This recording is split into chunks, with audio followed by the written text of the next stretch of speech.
It is the price of war, or at least the price of the prospect of war across Europe.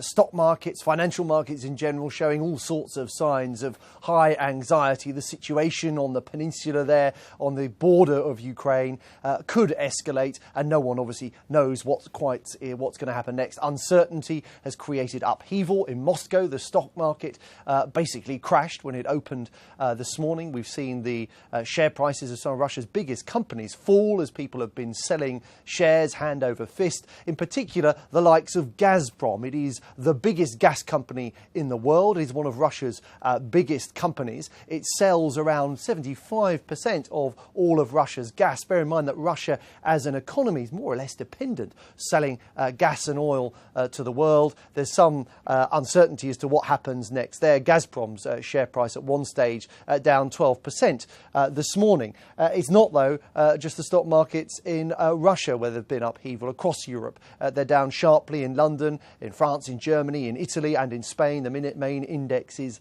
are all showing sharp falls.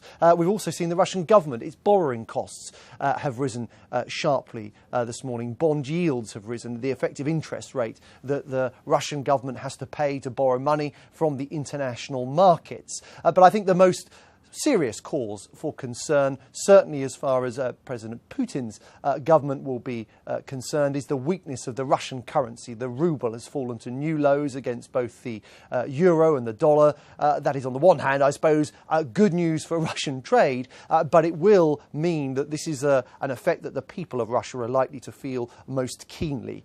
Russia consumes, basically, it's not independent. 50% of the stuff that it consumes is imported from abroad. It does rather mean that if this situation persists, that the prices will rise in Russia and possibly quite quickly. Russia's central bank is clearly concerned enough to have made moves to try and support the currency. It's using foreign currency reserves to strengthen the ruble, to buy it up. It's also tried putting up interest rates this morning. As I say, this is a serious problem potentially for Putin.